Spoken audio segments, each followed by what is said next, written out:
¿Qué tal? Muy buenas tardes. Un gusto que nos acompañen en este lunes, arranque de semana de Corte de Caja Político.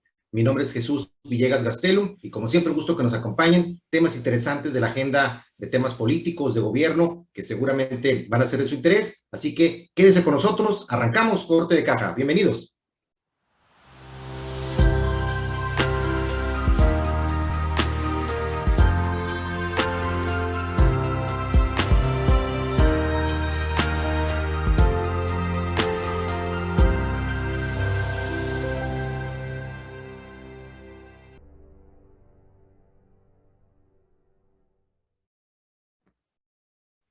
Y bien, arrancamos Corte de Caja en este lunes de arranque de semana de Corte de Caja Político, temas interesantes en la agenda nacional, temas importantes también relacionados con la agenda también estatal, así que creo que van a ser de su interés. Como siempre, agradecerles el que nos acompañen también a través de las redes sociales de Corte de Caja. Tenemos ahí en Facebook como Corte de Caja, en Instagram también como Corte de Caja, Twitter Corte de Caja MX, también Corte de Caja TV en YouTube, ahí para que puedan ver el contenido de estos programas, lo que se genera a través de TVD, Primera Plana. Siempre un gusto el poderos compartir también en las redes sociales de Corte de Caja y como siempre también a través del portal cortedecaja.com, siempre pendientes de sus comentarios, sus dudas, sugerencias sobre los temas que comentamos aquí. Y como siempre recordando la barra de programas, lunes y miércoles Corte de Caja Político con temas de la agenda política, de gobierno, de partidos políticos. Martes y jueves Corte de Caja Negocios y el viernes con temas de corte de caja jurídico. También las ediciones especiales de corte de caja turismo, como el día de mañana, que veremos tema en corte de caja negocios, especializado en temas de turismo, siempre tan importante ese sector pujante en nuestro país, y también que Sonora le está apostando a eso, siempre va a ser algo muy interesante a seguir. Pero bueno, el día de hoy en el corte de caja político, en la agenda de temas que tenemos para ustedes, bueno, pues contesta Andrés Manuel López Obrador a lo que serían, pues este informe de lo que son algunas de las irregularidades que detectó la Auditoría Superior de la Federación.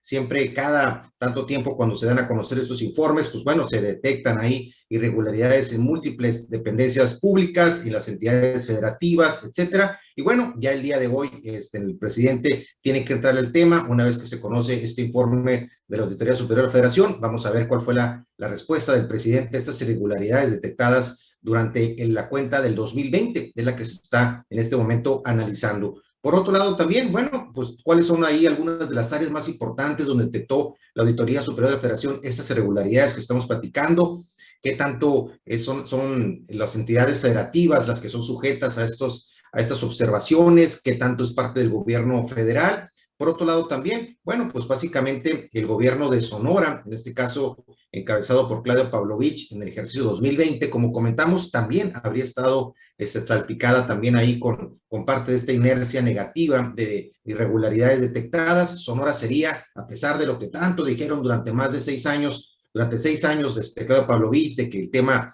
de que no había prácticamente observaciones, etcétera. Bueno, Sonora sería la sexta entidad con más observaciones de acuerdo a este informe del 2020. Por otro lado, también, bueno, lo que sería un estudio muy interesante que el TEC de Monterrey, en conjunto con otra institución, ahorita vamos a platicar al respecto, es un estudio en el que ellos identifican cómo de alguna u otra forma todos los programas sociales de esta administración, de la famosa Cuarta Transformación, pudieran de alguna u otra forma ser vulnerables a los temas de corrupción. Muy interesante este tema. De hecho, el miércoles vamos a tener una entrevista con quienes coordinaron este estudio, académicos ahí, muy interesante, pero el día de hoy vamos a hablar los parámetros de este estudio que se dio a conocer. Por otro lado, también vamos a hablar de lo que Lorenzo Córdoba está hablando, llamando al tema de respetar la veda electoral, cada vez más suben un poquito ahí el volumen de los exhortos de parte de Lorenzo Córdoba, el presidente del INE, Instituto Nacional Electoral, en torno a este tema que está en una línea pues muy complicada entre los temas ahí precisamente de la agenda del propio presidente, de los partidos, de los actores políticos, hasta dónde de una u otra forma se rompe este tema de la veda electoral. Y por otro lado, los temas de partidos, bueno, Lili Telles, la sonorense, la paisana, senadora, se destapa para la presidencial. ¿Cómo veríamos esa posibilidad? Vamos a analizarlo también. Y por otro lado, en Quintana Roo, pues bajan al famoso diamante negro y suben a un senador morenista como candidato de Movimiento Ciudadano. Pues había jalado muchos focos de la atención la posibilidad de que fuera el diamante negro, este actor Palazuelos, como una opción, y bueno, finalmente pues se baja antes de que lo bajen, prácticamente ya definido. Ahorita vamos a platicar sobre ese tema. El día de hoy nos iba a acompañar Miriam Andrade, tuvo unos detallitos por ahí, le mandamos un abrazo para que esté al 100 para la próxima presentación, así que vamos a platicar aquí directamente con ustedes estos temas que seguramente serán de su interés. Así que vamos a la primera pausa y le entramos a la agenda de temas de este corte de caja político. Bienvenidos, arrancamos. Vamos a una pausa. Regresamos. Estamos cocinando nuevos contenidos. Sé parte de TVD Primera Plana, tu canal.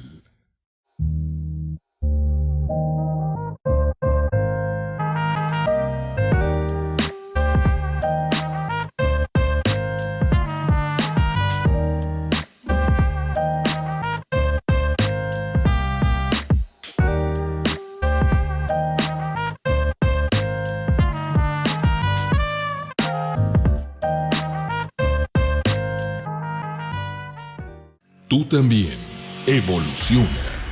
Quédate en TVD Primera Plana, tu canal. Estamos de vuelta en Corte de Caja.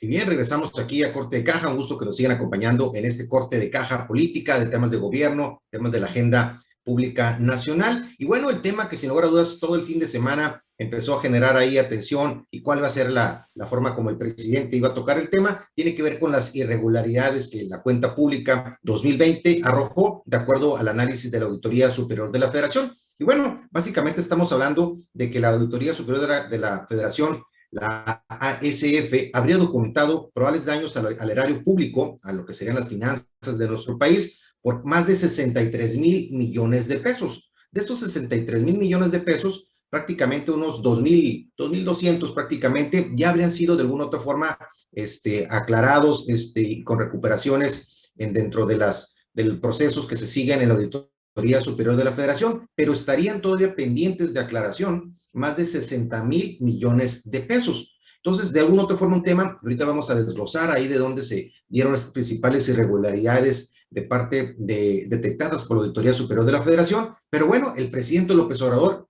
empieza hoy en la mañanera y es uno de los temas que estaban en la agenda ahí de atacarlo inmediatamente, y bueno, el presidente López Obrador habla de que pues, se confía en que se van a aclarar todas las irregularidades presentadas en este informe de la cuenta pública, comenta de que siempre se vienen aclarando estas situaciones y básicamente habla de que así ha sido siempre, un tema de que se detectan algunas irregularidades, algunos aparentes desvíos, pero que de alguna u otra forma siempre son solventados todo este tipo de observaciones, lo cual contrasta un poquito con lo que sería el lenguaje previo sobre estos temas en los que pues decían prácticamente que ahora iban a tratar de hacer las cosas completamente diferentes, pero bueno, vemos este informe muy importante, con muchas irregularidades en muchos de los programas y las dependencias del gobierno federal, pero llama también poderosamente la atención la forma como lo está manejando el presidente. Dice, bueno, recuerden que cómo llegaron a decir que la auditoría, por ejemplo, por el tema del aeropuerto, que había de pronto manejado un monto y que finalmente había sido otro, el que había observado con el aeropuerto de Texcoco. Entonces, básicamente, toma este ejemplo que en su momento trató mal, lo comunicó mal la Auditoría Superior de la Federación en la forma de los números de lo que habría sido el daño o el impacto de la cancelación del aeropuerto de Texcoco, y con eso el presidente desvió un poquito la atención y la presión hacia el tema de que, bueno, como diciendo la Auditoría Superior de la Federación, de pronto se ha equivocado, de pronto ha manejado los datos de manera errónea. Esa es una de las partes, una de las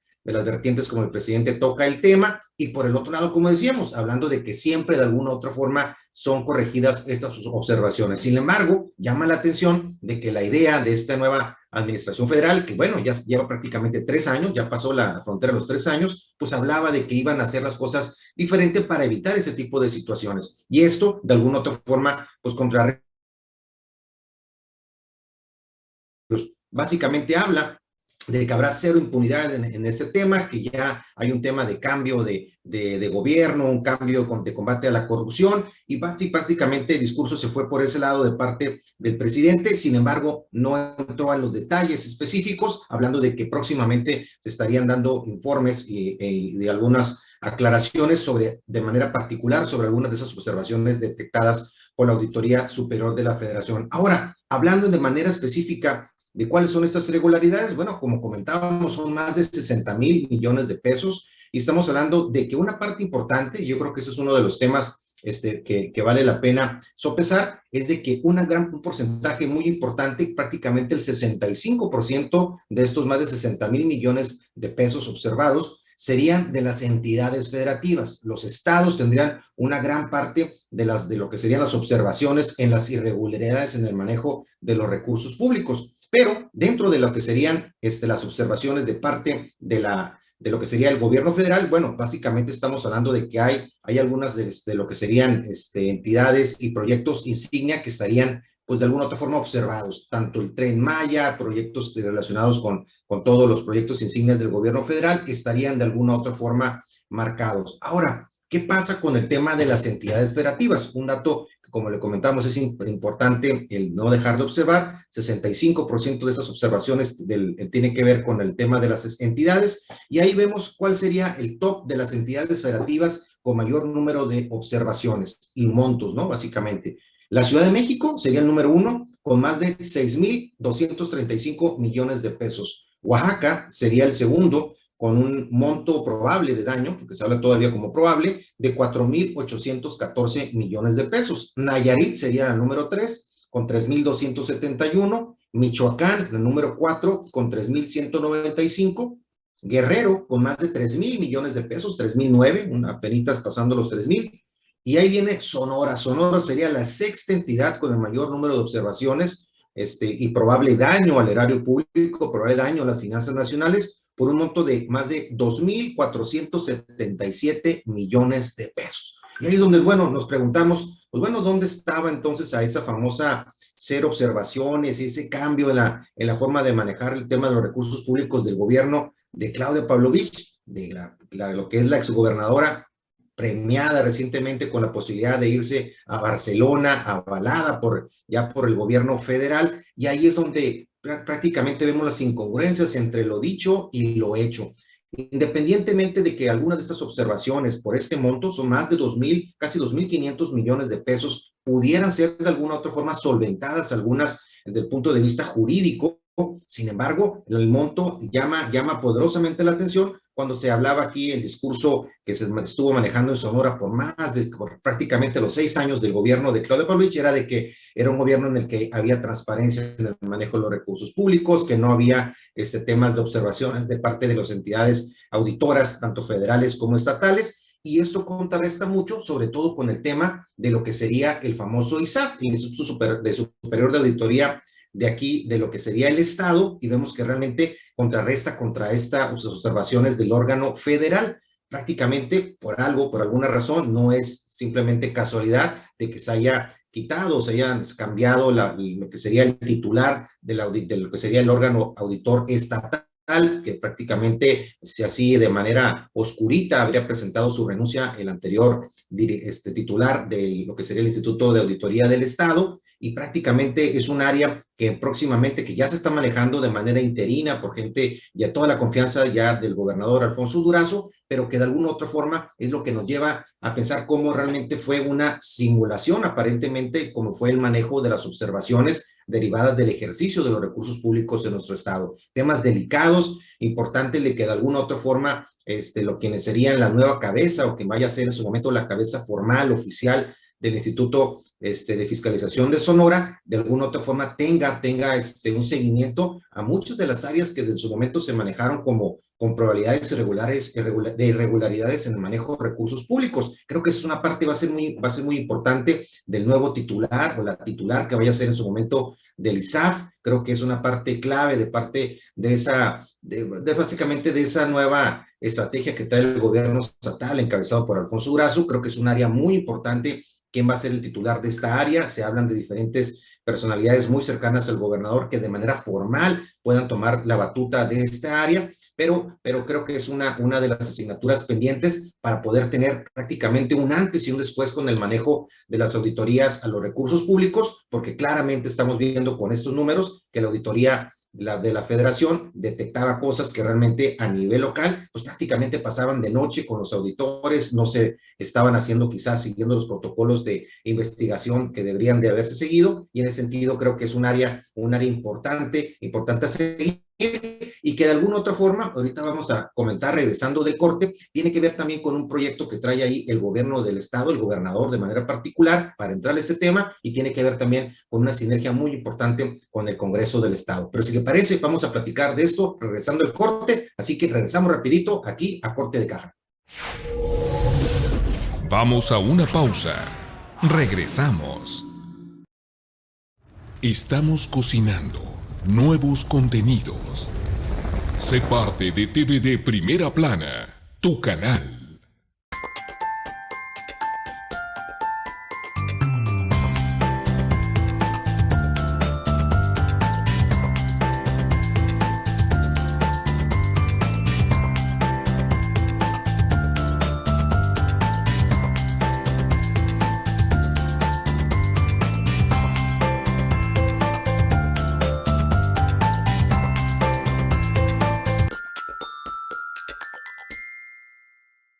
Tú también evoluciona.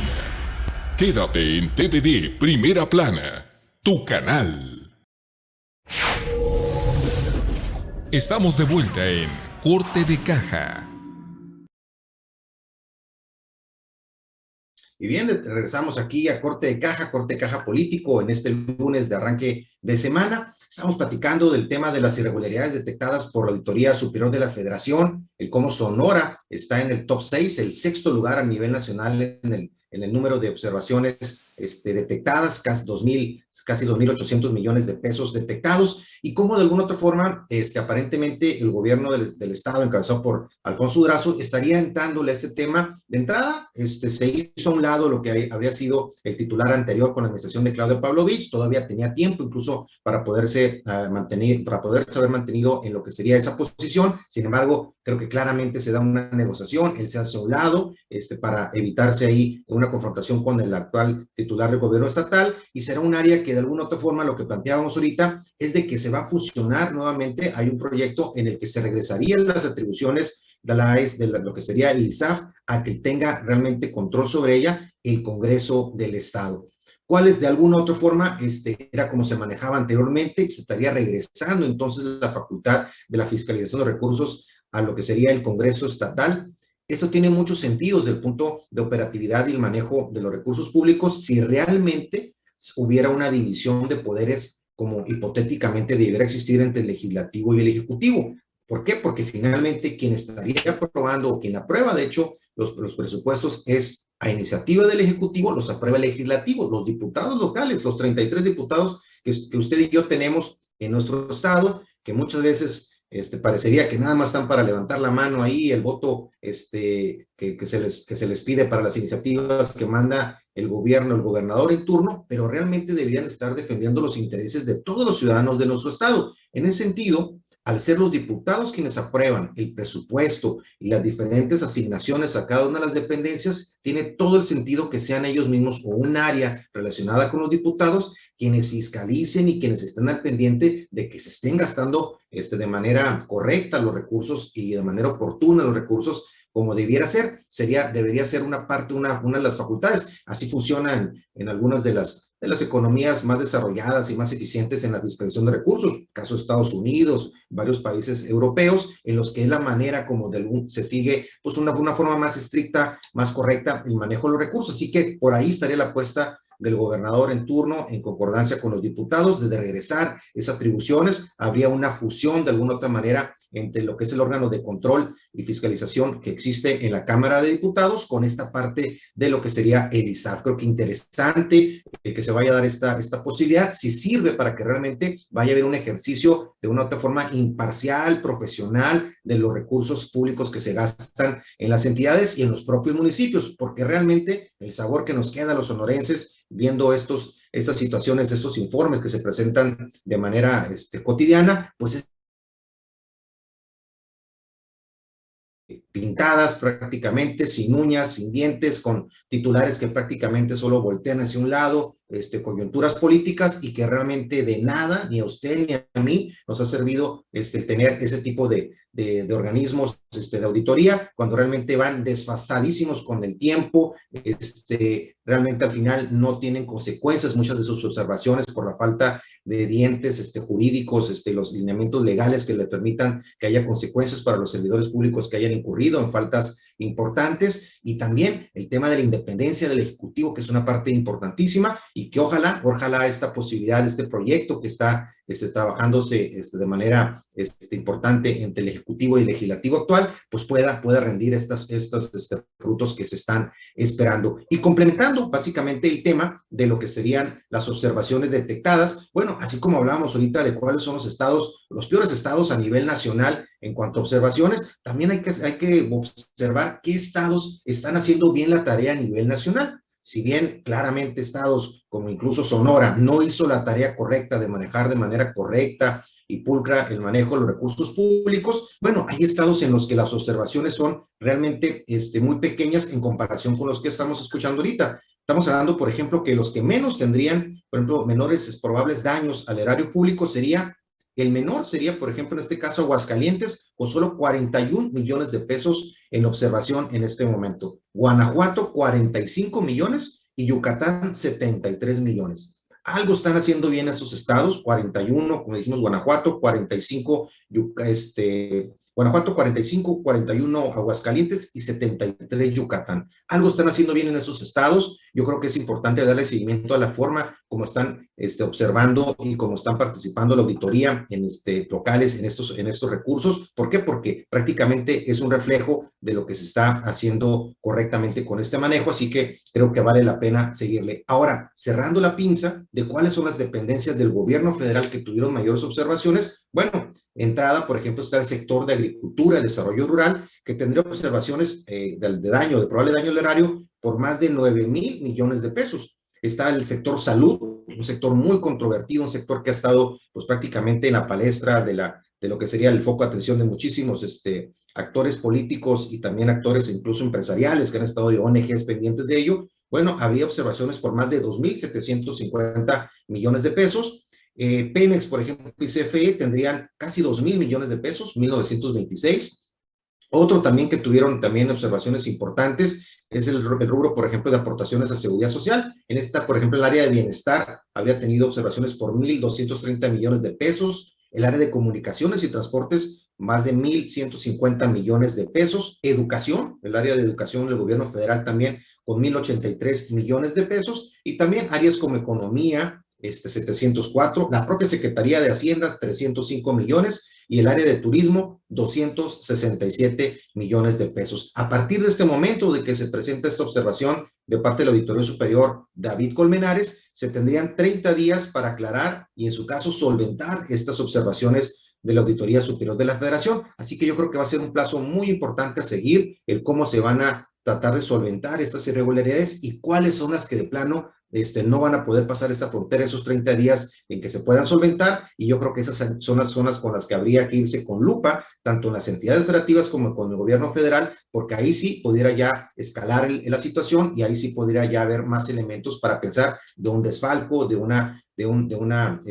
falta grave en el manejo de estos recursos que pudiera tener ya consecuencias de otro tipo a los funcionarios que hubieran estado involucrados en ese tipo de situaciones. Así que un tema importante que hay que darle seguimiento. Obviamente los partidos políticos presentaron, cada uno de los partidos en la Cámara presentaron ya posicionamientos sobre estas observaciones, pero bueno, evidentemente ahorita mucho es del manejo político que le va a dar cada partido de acuerdo a la coyuntura. Morena y sus aliados van a tener darle evidentemente un sentido similar al que le está dando el presidente de la República, López Obrador, y los partidos de oposición pues van a dar un segmento, un sesgo, evidentemente de acuerdo a sus intereses partidistas. Lo importante es que usted y yo, que no estamos de alguna otra forma viéndolo con ese sesgo, lo podamos ver de alguna otra forma de manera transparente hacia las observaciones de manera directa y ver realmente que se solventen esas observaciones y que si no es así, pues que haya consecuencias para quienes hayan incurrido en estas faltas. Pero bueno, es parte de los temas que vamos a estar muy pendientes aquí en Corte de Caja, vamos a estar pendientes y vamos a comentarles cualquiera de los avances en esta presentación de este informe de la Auditoría Superior de la Federación. Y bueno, vamos al siguiente tema después de esta pausa, así que siga con nosotros, estamos en Corte de Caja.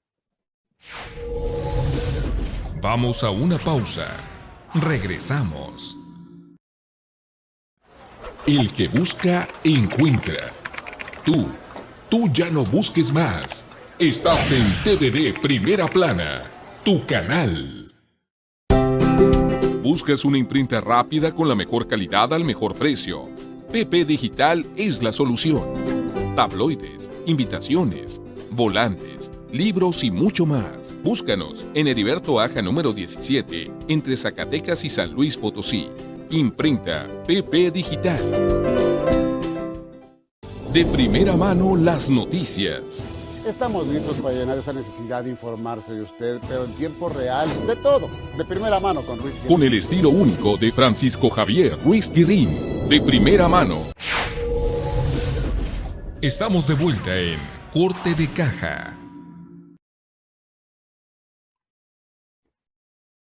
Bueno, regresamos aquí a Corte de Caja, un gusto que nos sigan acompañando. Y bueno, otro de los temas de la agenda que platicábamos al arranque de su programa tiene que ver con el tema del manejo de los que son los programas insignia, los programas más importantes que maneja el gobierno federal, los llamados programas sociales de la 4T. ¿Y por qué? ¿Por qué son importantes? ¿Por qué? Porque hay un estudio muy interesante del TEC de Monterrey, una institución que de alguna u otra forma está muy vinculada con el tema de los estudios sociales también y de gobierno a través de ya organizaciones que participan, otros ONGs también junto con el TEC de Monterrey, y estos catedráticos hacen un estudio muy interesante en el que básicamente encuentran que muchos de estos programas estarían vulnerables o podrían ser vulnerables a la corrupción. En este estudio se habla de que solamente el 50% de los más de 28 programas analizados, el estudio analizó estos 28 programas, los más importantes del gobierno federal, fue posible el localizar solamente una convocatoria pública en el 50% de ellos. O sea, prácticamente la forma en la que se dan a conocer y la forma que después se da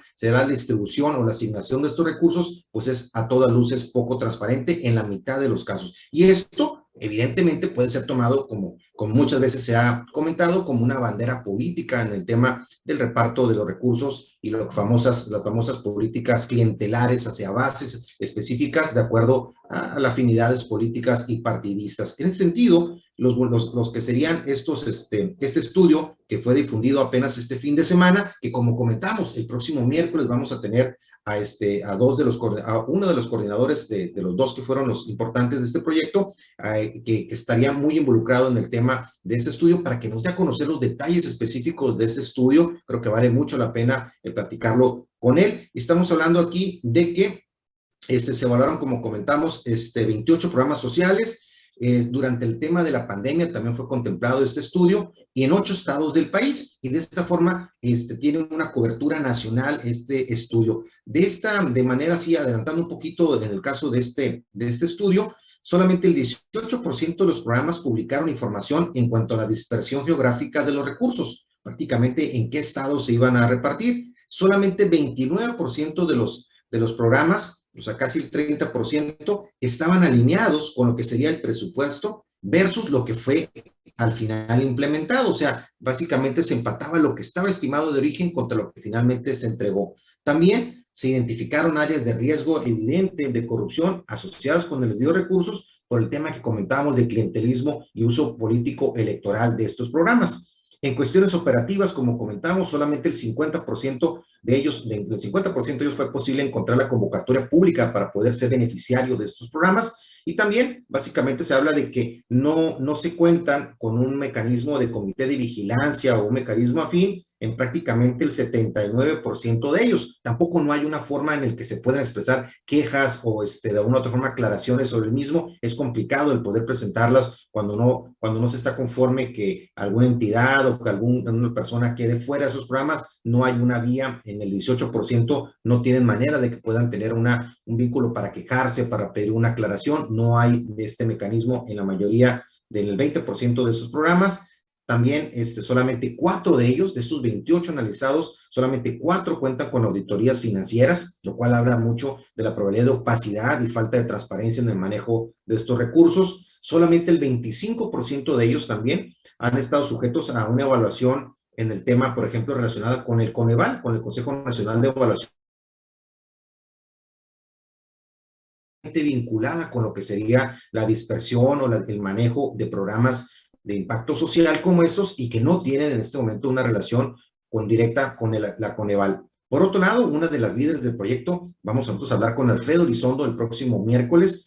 La otra colíder del proyecto es la maestra Ana Olga Rodríguez. Ella comenta que la falta de mecanismos de evaluación pues de estos programas propicia que se presenten actos de corrupción y también el tema del platicamos que persiste en el actual. Eso, por ejemplo, recordamos temas relacionados con los temas de salud. Ella habla mucho del tema de salud, creo que es una de las áreas en el segmento previo, pues está también en el tema de las derivadas del manejo de los recursos públicos, y de eso está vinculado mucho de estos programas sociales. Alfredo Elizondo, que es con el que vamos a platicar el próximo miércoles, él es el director del Centro de Análisis e Investigación que participó en este proyecto y que de alguna otra forma aglutina a diferentes expertos en temas sociales que participaron en proyectos como este que presentó el TEC de Monterrey. Así que creo que instrumentos como estos de organismos vinculados con el sector académico, con ONGs, con organismos que de alguna otra forma observan y se meten a analizar cómo se ejecutan los programas de gobierno de todo tipo, federales, estatales y municipales, creo que es algo muy importante en nuestro país. Creo que esa es una de las grandes vertientes en el que de pronto vemos cómo nuestro país, a pesar de que por otro lado hay retrocesos, donde se ven avances es cuando ese tipo de organismos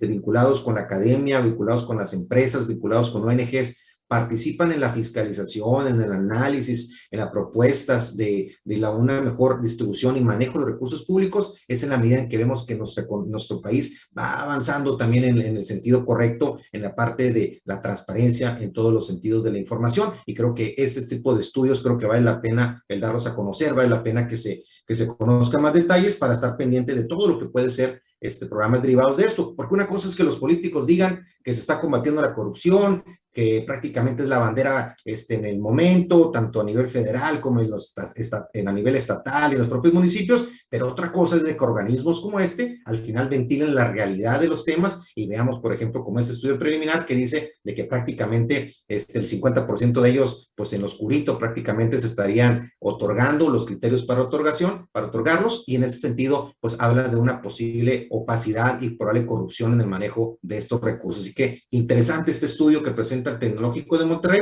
y del cual vamos a platicar con uno de los coordinadores de ese proyecto el próximo miércoles aquí en Corte de Caja Político. Pero bueno, vamos a irnos al siguiente tema de la agenda, si le parece. Regresando de este corte, vamos rapidito y ahorita regresamos aquí a Corte de Caja.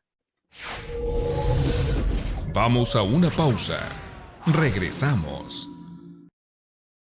Aumenta tus ventas. Tu marca puede y debe estar aquí.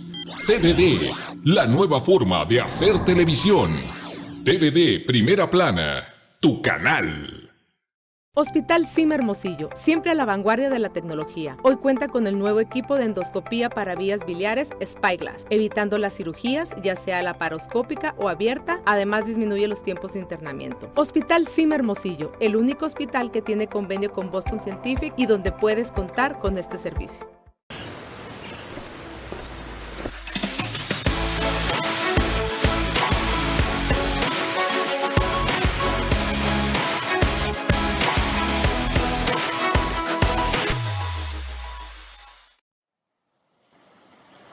Date un respiro. TVD Primera Plana, tu canal. Estamos de vuelta en Corte de Caja. Y bien, regresamos aquí a Corte de Caja Político, lunes de Corte de Caja Político, 21 de febrero de 2022, y arrancando esta semana con los temas de la agenda política. Y bueno, otro tema de la agenda nacional que impacta en todas las entidades, incluyendo nuestro estado Sonora, pues tiene que ver con el tema de la consulta pública, la famosa consulta sobre la revocación o no de mandato del presidente Andrés Manuel López Obrador, un tema que hemos tratado ya también en anteriores ocasiones aquí en su programa.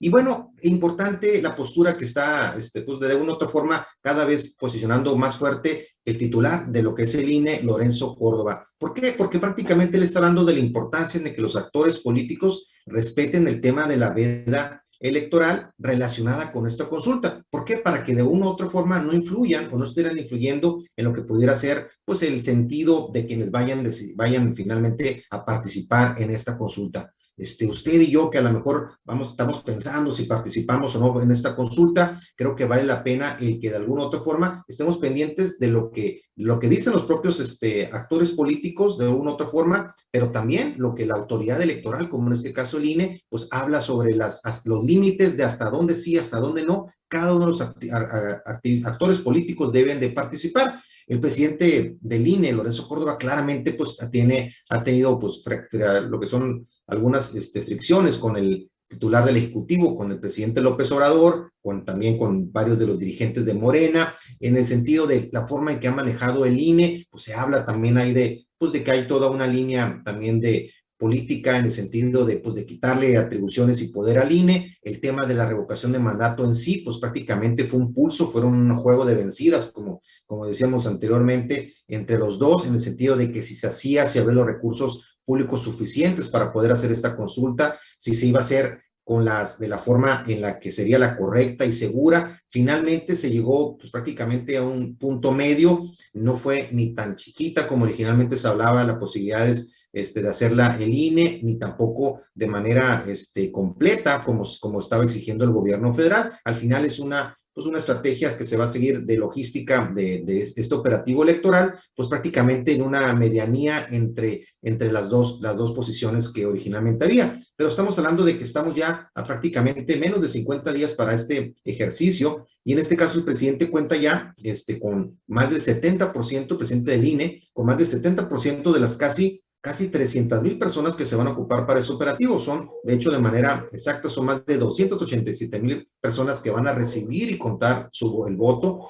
Quizás algunos de ustedes también ya directamente participarán en este proceso. Creo que es un proceso que, más allá de lo politizado, no sé, salvo su mejor opinión, de lo politizado que se haya dado esta situación, importante el ejercicio en sí, la posibilidad de que pueda ser tomada en cuenta su opinión y la de cada uno de nosotros. Creo que importante. Quizás el tema de esta consulta pues no sea lo suficientemente atractivo o quizás trascendental para usted o para alguien ahí de ustedes, pero finalmente creo que válido, importante que se dé un paso más en ese sentido de que pueda tomarse la posibilidad del parecer de las personas, de los temas como pudiera ser eventualmente temas más trascendentes para lo que sería el devenir de nuestro país. Así que creo que al final es una vieja lucha y un viejo anhelo de muchos actores políticos durante muchos años. Se ha politizado muchísimo el tema.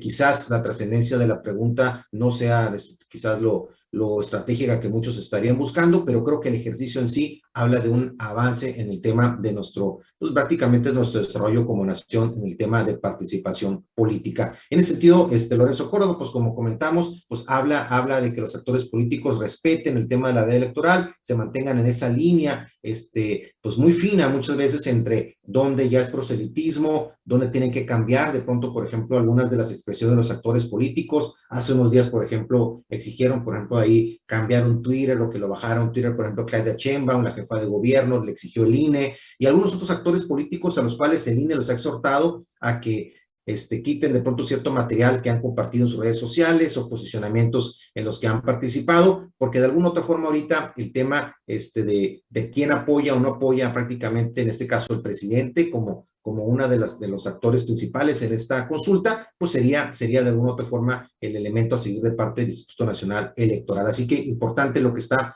comentando Lorenzo Córdoba, y que se sintetiza básicamente en lo que comentaba él. Dice: la vocación democrática, comenta Lorenzo Córdoba, de la ciudadanía y su confianza en el INE están haciendo posible la revocación de mandato. Es deseable, comenta Lorenzo Córdoba, que los actores políticos estén a la altura de este compromiso cívico y que se apeguen a las reglas vigentes aplicables en este proceso. Así que importante este llamado del presidente del INE y de alguna otra forma que no por quedar bien varios ahí actores políticos, sobre todo vinculados con el gobierno federal, pues de alguna otra forma estén ahí de pronto haciendo ahí, guiñando ahí o haciéndose a lo mejor un poquito ahí el tema del proselitismo hacia lo que sería una parte o la otra, y en ese sentido creo que importante el llamamiento de Lorenzo Córdoba para evitar problemas ahí después de lo que serían ahí algunos temas de observaciones que se harían y que pudieran derivar en algunos tipos de medidas relacionadas con proselitismo electoral anticipado o que actores políticos que pudieran ser sujetos de alguna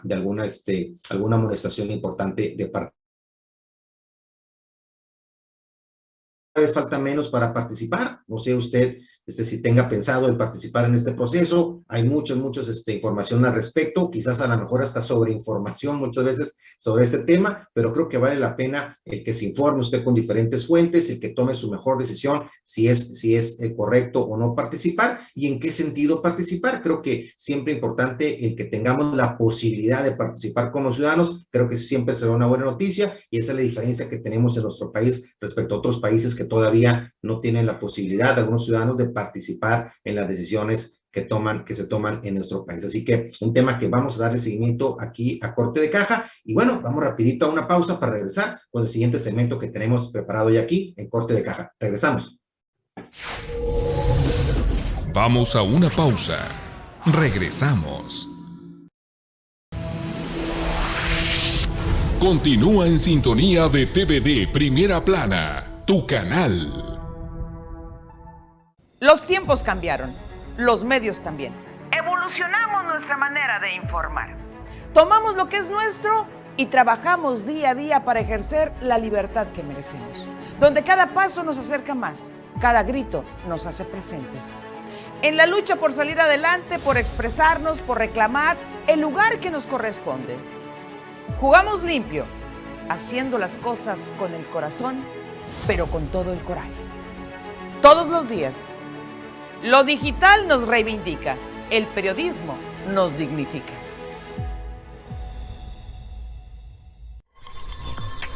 Estás viendo TVD Primera Plana, tu canal. Estamos de vuelta en Corte de Caja. Y bien, regresamos aquí a Corte de Caja Político. Un gusto que nos sigan acompañando en este Corte de Caja Político. Y bueno, en los temas de la agenda que comentábamos al arranque del programa, pues uno de los temas tiene que ver ya, hablando de elecciones y partidos políticos en este segmento, bueno, tiene que ver con una paisana, con Lili Téllez, una sonorense que de alguna otra forma exitosa en el mundo periodístico, una periodista con muchos años de experiencia pues en todo el país, pero con una carrera pues muy importante en TV Azteca, en la capital del país, y que de alguna otra forma esa visibilidad como comunicadora, como periodista, pues además de múltiples reconocimientos en su área de especialidad, también le dio la posibilidad eventualmente de convertirse en una actriz política importante, en el sentido de que haya sido tomada en cuenta originalmente por Morena para poder participar en el tema de la posibilidad de ser candidata al Senado. Es senadora de la República. Posteriormente, pues, como todos sabemos, presentó algunas fricciones ahí en el interior con Morena, y eso la llevó a acercarse más hacia el lado del PAN, del Partido Acción Nacional, pero sin lugar a dudas un personaje público a seguir, que ha tenido posicionamientos creo que interesantes y que se han sentido identificados pues muchas sonorenses y mexicanas en general, con posicionamientos que ya ha tenido, sobre todo, por ejemplo, de súper recordado el tema ahí de cuando increpó al subsecretario Hugo López-Gatell con el tema pues del manejo de la gestión de la pandemia en nuestro país. Creo que fue muy importante la forma como ella, quizás muchos mexicanos se proyectaron en las palabras y la forma como lo manejó ella, de indignación, de coraje hacia el subsecretario Hugo López-Gatell, pues que es realmente pues una persona que ha generado pues múltiples posicionamientos, ¿no? A favor, en contra, pero que evidentemente pues es un personaje que se ha desgastado muchísimo con el manejo del tema de la pandemia. Lili Telles tuvo pues un posicionamiento muy fuertes y muy duros con él. También los ha tenido con algunos compañeros de lo que fue anteriormente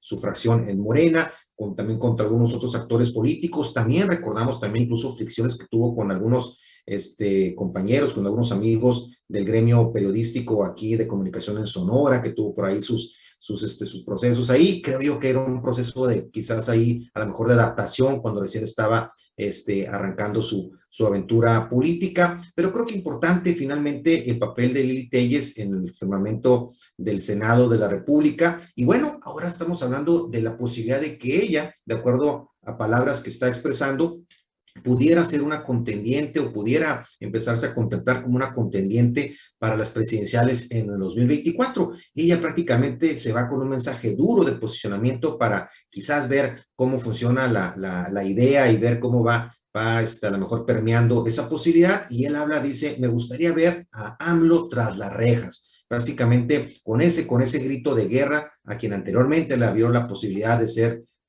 senadora. Pues bueno, ahora estaría dando completamente pues un viraje a esta forma como inicialmente ella percibía el tema de la 4T, y ahora es pues prácticamente una crítica acérrima de mucho de lo que se está haciendo en el gobierno federal actual, y habla de que se siente capaz incluso de derrotar a Claudia Sheinbaum, dice la senadora panista en su espacio en Twitter. Básicamente comentó que llegó al Senado con Morena, dijo que no descarta postularse como candidata presidencial en las elecciones. Dice, por supuesto que me siento capaz, señala en su Twitter la senadora sonorense. Si hay para entrarle, pues hay que entrarle, dice, y no me puedo hacer a un lado si puedo contribuir con lo que estoy viendo en este momento. Antes también la exconductora de TV Azteca, como comentábamos, había dicho que el presidente, y es una de las frases más fuertes, más duras que ha hecho contra el presidente, dice, el presidente es un violador serial, comentó, de la Constitución,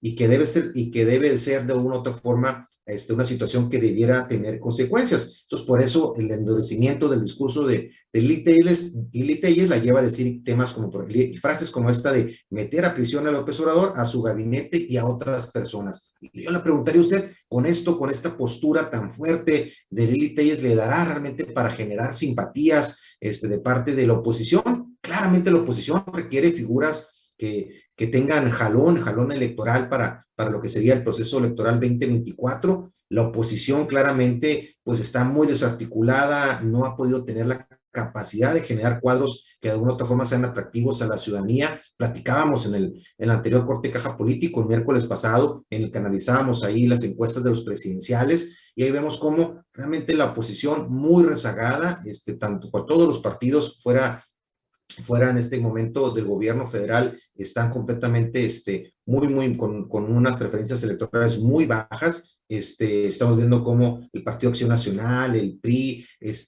los otrora partidos fuertes, de una u otra forma están en este momento con una situación complicada en su interior, con muy poca atracción hacia el electorado en general. Y Morena, a pesar del desgaste que tiene como gobierno en este momento, del desgaste que tienen muchos gobiernos estatales, en muchos gobiernos municipales, como dicen, en tierra de ciegos el tuerto rey, y sigue siendo Morena, por lo mismo, a pesar de muchas de sus fallas internas, sigue siendo la opción todavía con más altas preferencias electorales en la mayor parte del país. Esto no significa que no tenga la oposición la posibilidad en un momento dado, en 2024, tener posibilidades de competir. Ahorita se antoja muy difícil, están muy rezagados los diferentes actores de los diferentes partidos políticos de oposición. Veíamos la radiografía electoral el miércoles pasado, como de los estados, los 6 entidades que van a tener elecciones este año, prácticamente en 2 o 3 de ellas Morena se ve muy fuerte, se ve como una opción que podría tener la posibilidad de ganar las elecciones estatales. En 2 quizás habría a lo mejor un poquito ahí de competencia, en 1 2, y quizás en 1 2 unas que pudiera a lo mejor tener los partidos de oposición más posibilidades de quedarse. Una de ellas Aguascalientes, un estado que claramente pues es uno de los bastiones, o quizás algunos dirían de los últimos bastiones del PAN, y que de ahí de alguna otra forma estaría fuerte ahí la posibilidad de que el PAN estuviera todavía competitivo. Y hablamos entonces por eso cómo de alguna otra forma sigue teniendo de la oposición complicado el devenir de esta situación. Así que puede ser Lili Telles alguien que le dé atracción electoral, Yo creo que el tiempo le dará o no le dará la razón, pero creo que importante el que haya actores sonorenses, en este caso Lili Telles, tiene su segmento de seguidores, tiene su segmento de la población que la sigue, que se identifica con ella, así que importante que haya voces diversas como la de ella, creo que es muy válido que posicione su aspiración, que trabaje al respecto, y siempre, pues que bien que sonorenses, que actores políticos sonorenses, como en este caso Lili Telles, puedan participar o puedan tener posibilidades de al menos intentar postularse para las elecciones del 2024. Por otro lado, en el caso de una de las noticias también del fin de semana que llamó mucho la atención, pues tiene que ver con el tema de lo que sucedió en Quintana Roo, pero si le parece, vamos a hablar de este tema, regresando rapidito a este corte, antes de que terminemos ahí en el último segmento de Corte de Caja. Regresamos rapidito aquí a Corte de Caja. Vamos a una pausa. Regresamos. Estamos cocinando nuevos contenidos. Sé parte de TVD Primera Plana, tu canal.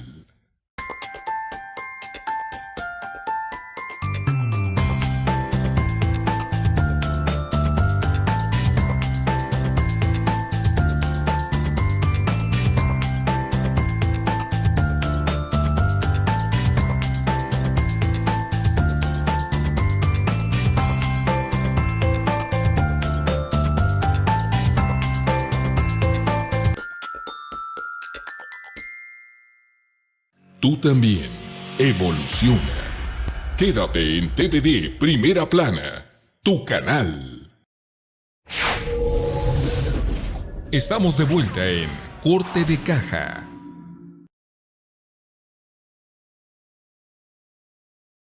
Y bien, regresamos aquí a Corte de Caja político en este arranque de semana. Y bien, el otro tema que teníamos en la agenda en este último segmento tiene que ver con el tema de Quintana Roo. Esas 6 entidades que analizamos la semana pasada, cómo están ahí las preferencias electorales. Vamos a estar pendientes de los diferentes procesos electorales de este año. Creo que importante, porque de alguna u otra forma, pues las encuestas y todo esto nos dan una radiografía, si bien del momento, pero sí nos dan básicamente un panorama, cómo se están moviendo las fuerzas políticas a nivel nacional. Creo que es importante el darle este seguimiento y vamos a estarlos aquí platicando en Corte de Caja. Y en el caso específico de Quintana Roo, bueno, llamó mucho la atención ahí lo que ha avanzado en ese estado. ¿Por qué? Porque en este estado, un partido que empezó a generar mucha expectativa en cuanto a la parte de los postulantes o los probables postulantes para la candidatura, pues es Movimiento Ciudadano. Movimiento Ciudadano, un partido que ha generado pues la atención de muchas personas como una alternativa a los partidos de oposición tradicionales, como comentamos anteriormente, como el PAN, como el PRI,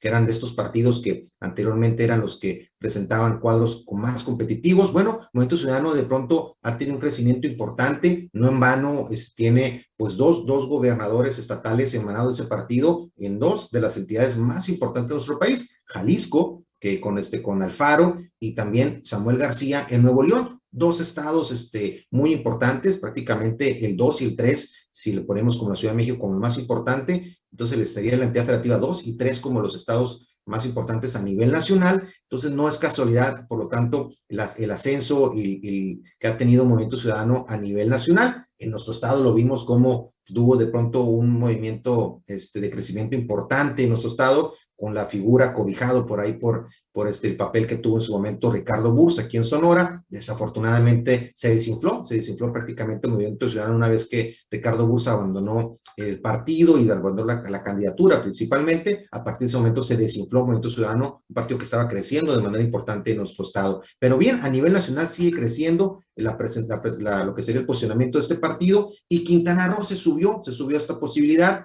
Campeche estuvo muy cerca también del proceso electoral anterior de ser también ganado por Movimiento Ciudadano, y Quintana Roo parecería ser de pronto, por las encuestas previas, uno de los estados con posibilidades de pronto tener una alternativa diferente. El problema es de que quienes estaban de pronto inclinando ahí aparentemente y se estaba autopostulando y Movimiento Ciudadano dejó crecer su posibilidad, es el actor Roberto Palazuelos, un empresario, actor y pues celebrity en redes sociales, en programas de reality shows, etcétera, pero que al final dejaron crecer muchísimo el diamante negro famoso, ahí lo vemos en pantalla, y lo dejaron crecer muchísimo su posibilidad. Él prácticamente es polarizante en todos los sentidos, gente y jóvenes que de pronto lo siguen y apoyan mucho de sus comentarios y de sus acciones que realiza como empresario y como celebrity en redes sociales, pero también otro 50% hablaríamos de gente que pues de plano lo veía como una broma, como una posibilidad que pudiera de alguna otra forma el no ser lo mejor para Movimiento Ciudadano. Finalmente, Movimiento Ciudadano escucha a muchos de los que son los planteamientos de actores involucrados con empresarios con este partido y finalmente desecha esa posibilidad, le abre la puerta a un senador morenista para que sea mejor él el que pudiera enfrentar o llevar la bandera de Movimiento Ciudadano en el estado de Quintana Roo, prácticamente siguiendo el manualito como anteriormente era el PRI, que algún candidato que no, cuando era el PRI el partido dominante y se salía prácticamente para buscar la posibilidad con otro partido. En su momento lo hicieron muchos actores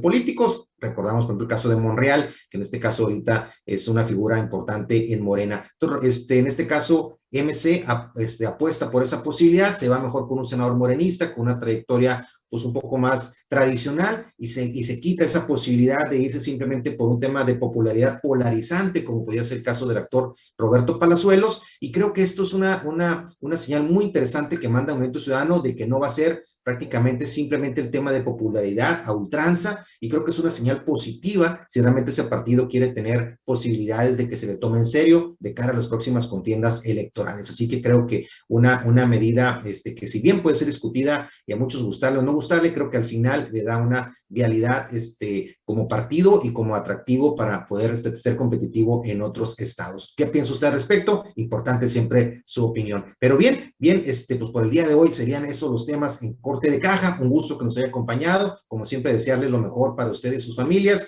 Que Dios los bendiga y como siempre les deseamos mucho éxito y adelante. Nos vemos mañana. Gracias.